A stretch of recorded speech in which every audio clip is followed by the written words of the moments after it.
नमस्कार, आप देख रहे हैं न्यूज़ 21 और मैं हूं आपके साथ मेघा जैन। चुनाव तो खत्म हो गए, लेकिन सवाल खत्म नहीं हुए। कई सवाल जनता के मन में भी है और उन लोगों के मन में भी है जिन्होंने फॉर्म भरे, निर्दलीय के रूप में सामने आए लेकिन कम मतों से जीते।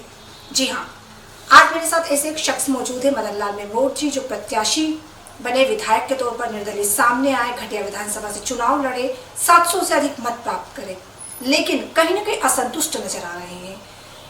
आज उनसे ही बात करेंगे और जानेंगे कि ऐसा क्यों और उस चुनाव की प्रक्रिया को कैसे देखते हैं। सबसे पहले तो न्यूज़ 21 में आपका बहुत बहुत स्वागत है। निर्दलीय क्यों आना पड़ा? एक संघ के थे आप, भारतीय जनता पार्टी की विचारधारा के थे आप, लेकिन उसके बाद फिर निर्दलीय चुनाव लड़ा, क्यों? ये सही है कि मैं जनसंघ के समय से भारतीय जनता पार्टी और संघ की विचारधारा से जुड़ा रहा हूँ और मेरी बहुत ही तमन्ना थी, इच्छा थी कि मैं सेवानिवृत्ति के बाद भी पार्टी और संघ की सेवा करूँगा। और इसी आधार पर मैंने सेवानिवृत्ति के बाद घटिया क्षेत्र को मैंने अपना कार्य क्षेत्र बनाया। वहाँ पर मैंने सतत ग्रामीणों से संपर्क किया, आम मतदाताओं से संपर्क किया और मैंने उनकी समस्याओं को काफ़ी नज़दीक से देखा, समझा। वहाँ क्षेत्र में जो भी विधायक रहे, उनके जो विकास कार्य जो किए गए थे, उनका भी मैंने भली प्रकार से परीक्षण किया, देखा अपनी आंखों से। तो मैंने ये पाया कि वास्तव में घटिया क्षेत्र में जो विकास होना चाहिए, जो काम होना चाहिए, वो कतई दिखाई नहीं दिए। लेकिन चूंकि आप तो शिक्षा के क्षेत्र में भी आगे रहे, आप तो शिक्षा मतलब कई संस्थानों में ऐसे गए जहाँ पे अपने बच्चों को भी बांटे, आप जनता के बीच रहे, समस्याएं सुनी, फिर भी मत नहीं मिलना क्या वाकई बहुत दुखदायक है? नहीं, मैंने तो मेरी जो सेवा भावना है उसके आधार पर मैंने काम किया।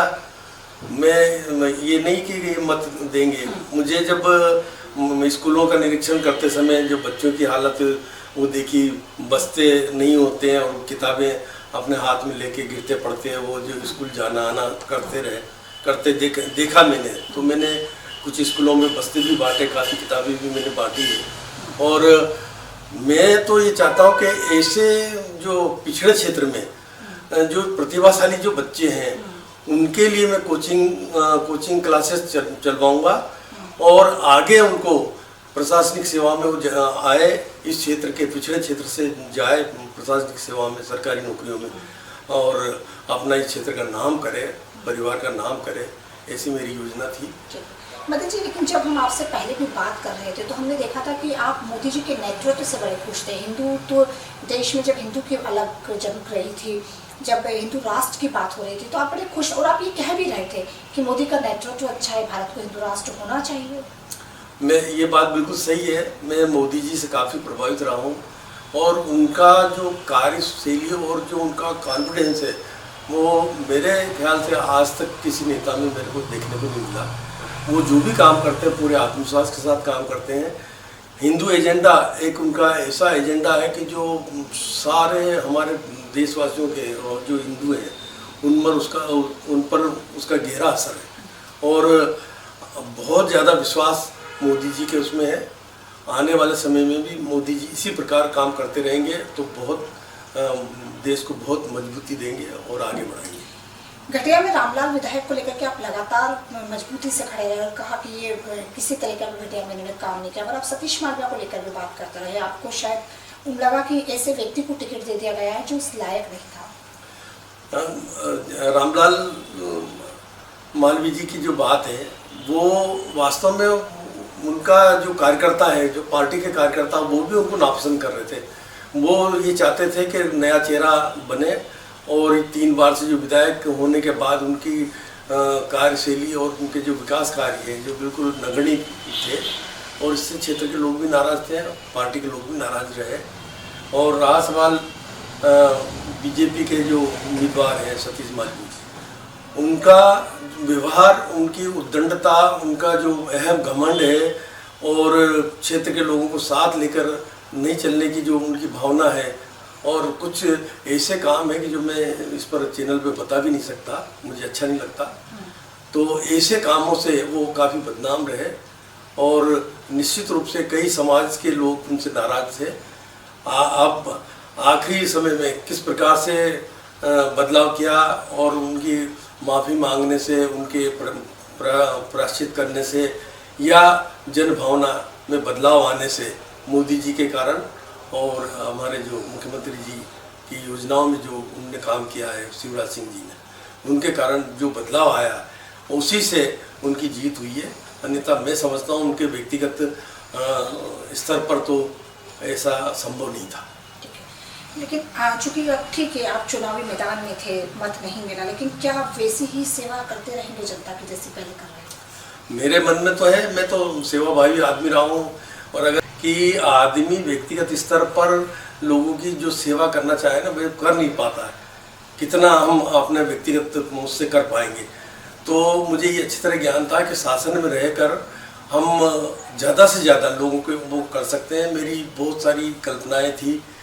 क्षेत्र के जो काश्तकारों के जो समस्या है उनसे मैं भली प्रकार परिचित हूँ। तहसीलदार के नाते मैं प्रशासन में और शासन के जो काम करने का तरीका है और कैसे लोगों को परेशान किया जाता है उससे भी परिचित हूँ। मैंने क्षेत्र का विकास नज़दीक से देखा है। गांव-गांव मैंने घूमा हूँ। पानी की समस्या ले लें, सड़कों की समस्या ले लें, या जो शिक्षा का जो वो है ढर्रा, उसको भी मैंने देखा नज़दीक से। मेरी काफ़ी इच्छा रही कि मैं इन सब में बहुत काम करूँगा और क्षेत्र में विकास कार्य के लिए ज़्यादा से ज़्यादा पैसा बजट के अतिरिक्त भी लाकर मैं इस क्षेत्र का विकास करूँगा, ऐसी मेरी इच्छा थी, सपना था। लेकिन अब भारतीय जनता पार्टी प्रचंड बहुमत से जीत चुकी है, तो अब आप क्या संदेश देंगे उनको? चूँकि आप तहसीलदार के पद पर रहे, आपने तो हर जगह का औचक निरीक्षण भी किया है, तो एक घटिया विधानसभा में भी और पूरे मध्य प्रदेश में क्या लगता है आपको कि क्या बदलाव होने चाहिए? बदलाव तो यही कि जो आम मतदाता, आम जो हमारी जनता है, वो जो चाहती है उसको बिना किसी भेदभाव के सबका काम पार्टी करे, हमारी सरकार करे। और जो भी हमने एजेंडे में लिए हैं, जो हमने घोषणाएं की हैं, उनका प्राथमिकता से पालन करे सरकार और जनता का ज़्यादा से ज़्यादा विश्वास जीते, यही मैं चाहता हूँ। ये सवाल मेरा चुनाव से अलग हटके भी है, चूँकि आप प्रशासनिक अधिकारी के तौर पर काम कर चुके हैं और आज जिस तरीके से युवाओं ने भागीदारी की, 10 लाख युवा इस चुनाव में भागीदारी दे रहे थे, लेकिन आज का युवा कहीं ना कहीं भागीदारी तो दे रहा है चुनाव में, वो आगे तो आना चाहता है, पर नशे में भी लिप्त है। ये नशा वाकई भारत को खोखला कर रहा है, प्रदेश को खोखला कर रहा है। ये बात बिल्कुल सही है कि हमारे नई जो पीढ़ी है उसका लगाव झुकाव पार्टी की तरफ है और उसी के आज जो परिणाम आए उसमें उनका योगदान काफ़ी अच्छा दिखाई दिया है। नशे की जो बात है, तो नशा हमारी गवर्नमेंट को भी विचार करना चाहिए कि ये जो नए जो युवा हैं जो नशे की तरफ जा रहे हैं, ये निश्चित रूप से उनके लिए और हमारे देश प्रदेश के लिए घातक है और इस सरकार को इस पर ध्यान देना चाहिए। साथ ही जो परिवार है उन परिवारों को भी उन बच्चों पर निगरानी रखना चाहिए और ऐसे संस्कारों में जो कमियां हैं वो उनको दूर करने की कोशिश करना चाहिए। हमारे पूर्व में जो हम आदर रखते थे बड़े बुजुर्गों का, वो आदर भी अब समाप्त होता जा रहा है। तो इसमें कहीं न कहीं हम भी, परिवार भी दोषी हैं, सरकार भी दोषी है और इस पर विचार करना चाहिए और इन बच्चों को नशे की लत से बचाने का प्रयास करना चाहिए। हाँ, चूँकि अब हिंदू राष्ट्र की अलग जग चुकी है देश में और हिंदू राष्ट्र बनाने की बात करें, आप इससे कितनी सहमति रखते हैं? मुझे बहुत प्रसन्नता है कि मोदी जी ने ऐसा एजेंडा लिया है कि जो सबके मन का वो है और उसमें विश्वास भी है लोगों का। आज जो ये प्रदेश में जो भारी बहुमत से जो विजय हुई है, इसके पीछे मैं तो वही मानता हूँ, हिंदू एजेंडा जो है और माननीय मुख्यमंत्री जी का जो लाडली बहना का भी इसमें योगदान रहा है और जो योजनाएं थी मुख्यमंत्री जी शिवराज सिंह जी की, उस योजनाओं का भी अच्छा प्रभाव पड़ा है और उसी की वजह से आज हम भारी रूप से आए हैं। मुझे इस बात की प्रसन्नता है कि बीजेपी सत्ता में आई। बहुत बहुत धन्यवाद। तो आप सुन रहे थे मदन लाल मेब्रोड को, वो कह रहे थे कि कहीं ना कहीं मुख्यमंत्री की योजनाएं, प्रधानमंत्री का नेतृत्व और बीजेपी की बहुत अच्छी रणनीति के तहत ही भारतीय जनता पार्टी प्रचंड बहुमत से जीती है। वो खुश है, लेकिन वो लगातार अपनी जनता की सेवा करते रहेंगे, घटिया विधानसभा में भी पहुंचते रहेंगे, समस्याओं का समाधान करते रहेंगे। आप देखते रहिए News 21।